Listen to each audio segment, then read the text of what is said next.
सीधी भाभी, टेढ़ी ननद। अपने क्षेत्र में दखल अंदाजी तो कोई कुत्ता भी बर्दाश्त नहीं करता है। ऐसे में कल तक जो लड़की राजकुमारी बनकर रहती है, वहाँ कोई दूसरी लड़की बहू बनकर आ जाए तो कैसे उसकी जलन मचती है, देखिए जरा। बहू, तो इस वक्त कहाँ से आ रही है? कहाँ से आ रही होगी माँ, घूम कर तो आ रही होंगी। वैसे भी आजकल भाभी को घूमने के अलावा काम ही क्या है, दिन भर बाहर रहती है ये। कुछ बोलती क्यों नहीं? मम्मी जी, मैं मार्केट गई हुई थी, घर का कुछ सामान खत्म हो गया था ना, बस वही लाने गई थी। और क्या बोलूं, कोई मौज करने थोड़ी ना गई थी। अच्छा ठीक है बहू, तो इन सब सामान को अंदर रख दे। और तुझे कितनी बार कहा है तू बीच में मत बोला कर। वो घर की बहू है, अब यही इसका घर है। तू तो चली जाएगी अपने ससुराल, फिर यही तो होगी जो हम लोगों का ख्याल रखेगी। जैसे ही भाभी अंदर जाती है, माँ मैंने आपकी जैसी सास नहीं देखी। अरे आपको नहीं लगता आपने भाभी को कुछ ज्यादा ही छूट दी हुई है?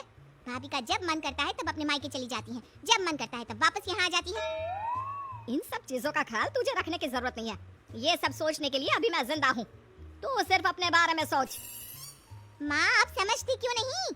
देखना बाद में आप ही पछताएंगी। शाम को आज तो बहुत थक गया हूँ, मेरा जरा एक गिलास पानी देना। अरे गीता, तुम मीरा कहाँ है? भैया भाभी अंदर सो रही है। वैसे भी भाभी को आपका इंतजार करने का टाइम कहाँ होता है। क्यों, तुम ऐसा क्यों बोल रही हो? कुछ हुआ है क्या? भैया जो भी है आपसे छुपा थोड़ी ना है। भाभी आजकल कुछ ज्यादा ही बिजी रहने लगी है। मुझे तो डर है कहीं उनका कोई चक्कर वक्कर तो नहीं। अरे कैसी बात कर रही हो? कोई अपनी भाभी के बारे में ऐसा बोलता है क्या? न जाने इस भाभी ने सब पर क्या जादू कर रखा है। मेरी बात मानने को ही कोई तैयार नहीं, उल्टा सब मुझे ही चुप रहने के लिए बोलते हैं। मीरा की घर में हर कोई तारीफ करता, वो जो करती सभी उसकी हाँ में हाँ मिलाते। फिर एक रोज, क्या हुआ गीता, क्या मैं कोई मदद करूं? परेशान सी लग रही हो। ननद जिसकी सारी परेशानी ही भाभी थी। नो थैंक्स, मुझे आपकी मदद की कोई जरूरत नहीं है, मैं अपना काम खुद कर सकती हूँ। वैसे भी घर वालों के दिल से तो आपने पत्ता काट ही दिया है। अरे कैसी बात कर रही हो तुम तो घर की बेटी हो। वैसे गीता मैंने देखा है तुम मुझसे नाराज सी रहती हो। क्या हुआ, मुझसे कोई गलती हुई है क्या, या मैंने तुमसे तुम्हारा कुछ ले लिया है क्या? अब ना आप ज्यादा भोली बनने की कोशिश ना कीजिए, आपको सब पता है। और ये जो हम सबकी चिंता करने का नाटक करती है ना, वो छोड़ दीजिए। जब से आप आई हैं मेरी कोई बात ही नहीं सुनता। अरे मैं ये सब नाटक नहीं कर रही, मुझे सच में तुम्हारी और इस घर की बहुत परवाह है। वैसे अब तो ये घर मेरा भी है ना? लेकिन कब्जा तो आपने ऐसे जमा रखा है जैसे ये अब बस आपका ही घर हो। अरे ये तुम क्या बोली जा रही हो? वो तुम्हारी भाभी है, कोई भला इस तरह से अपनी भाभी से बात करता है? बड़ी है वो तुमसे, क्या हो गया है तुम्हें? क्या हुआ, कोई भड़का रहा है क्या? अब क्या कर दिया इसने? अरे क्या हो रहा है इस घर को, किसी की नजर लग गई है, शांति ही नहीं रही इस घर में पहले जैसी। हाँ, क्योंकि ये जो घर में आ गई है घर की शांति को भंग करने के लिए। कैसी बात कर रही हो माँ? इस लड़की का घर में बैठे बैठे दिमाग खराब हो रहा है। अपने बड़ों से कैसे बात करते हैं ये भी भूल गई है। इससे पहले कि ये यहाँ और पागलपंती करे, इसके जल्दी से हाथ पीले कर दो और विदा कर दो इस घर से। क्या? लेकिन मुझे अभी शादी नहीं करनी, मैं अपनी पढ़ाई पूरी करना चाहती हूँ। हाँ वैसे ये घर जितना तेरा है ना उतना ही मेरा भी है भाई। कोई बात नहीं, तू शादी जब मर्जी में आए कर, लेकिन इस घर में रहेगी ना तो कोई ना कोई परेशानी तो खड़ी करती रहेगी।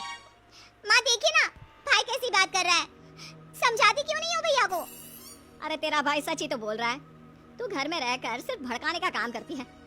कभी भाभी ने ये किया कभी वो किया, इससे बढ़िया कि तू अपने घर जा, फिर तुझे वहाँ जो करना है वो करती रहना। लेकिन माँ जी शादी ये कुछ ज्यादा ही नहीं है, अभी गीता की उम्र ही क्या है, अगर वो पढ़ना चाहती है तो उसे पढ़ने दीजिए, शादी की क्या जरूरत है? अरे तुम नहीं जानती, पूरे दिन घर में बैठकर न जाने इसके दिमाग में क्या क्या चलता रहता है। शादी हो जाएगी तो अपना घर परिवार संभालेगी। मैंने कुछ लड़के चुने हैं, कल फोटो भेज दूंगा। सास पति अंदर चले जाते हैं।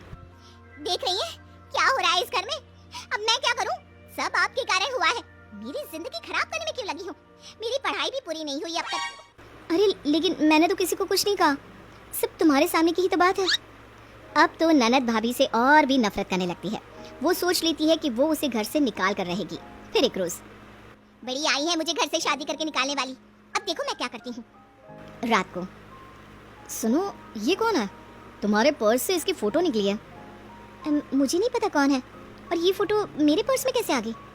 हाँ बहू, मैंने भी तेरे रंग ढंग देखे हैं। तू रोज रोज घर से बाहर जाती है और इस लड़के से मिलती है। मुझे भी मोबाइल में इस लड़के के साथ तेरे मिलने की फोटो मिली है। बहू रोने लगती है। देखो सब कुछ सच सच बता दो, नहीं तो मैं तुम्हारे घर पर बात करता हूँ। नहीं नहीं, माँ पापा को कुछ नहीं बताना, नहीं तो उन लोगों को दुख होगा, प्लीज। देख बहू, हमारी बेटी हमेशा हम लोगों को तुझ पर लगाम लगाने को कहती रही, लेकिन हम लोग नहीं माने। आज पता चला कि तेरे तो चाल चलन ही खराब है। ऐसा मत बोलिए माँ जी, ये सब कुछ बहुत गलत हो रहा है। तभी वहाँ ननद आती है। वैसे ऐसी औरतों को तो घर में रहने का हक ही नहीं होना चाहिए। कैसे कैसे लोग घर में घुसे हैं। मैं तो कहती हूँ निकालो इनको।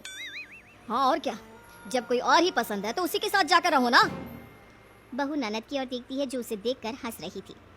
देख बहू, या तो खुद चली जा या हम तेरे घर से किसी को बुला लेते हैं तुझे ले जाने के लिए। मैं तो कहती हूँ धक्के मार कर निकालो इनको घर से। ये तुम बोल रही हो? हाँ, ये तो बहुत दिनों से बोल रही है, लेकिन हम लोग नहीं मान रहे थे। सभी बहू को घर से निकालने की तैयारी में होते हैं। तभी घर के मेन दरवाजे से वो लड़का अंदर आता है। तेरी हिम्मत कैसे हुई घर में घुसने की? इसे कुछ मत कहिए, ये बेकसूर है। अगर ये बेकसूर है तो तू भी निकल इसके साथ। कैसी बात कर रहे हैं आप लोग? ये तो अपनी ननद के कहने पर मुझसे मिलने आई थी, क्योंकि ये उन्हें घर वालों की नज़रों से गिराना चाहती थी। लेकिन कान खोलकर सुन लो, मैं तुम्हारे जैसा बुरा इंसान नहीं हूँ जो तुम्हारी भाभी को सबके सामने गिराकर तुम्हारे घर को बिगाड़ दूँ। जा रहा हूँ यहाँ से। लड़का चला जाता है। तब ननद बोल पड़ती है, मुझे माफ़ कर दो, मैंने भाभी से बदला लेने के लिए ऐसा किया। आगे से कभी ऐसा नहीं करूँगी।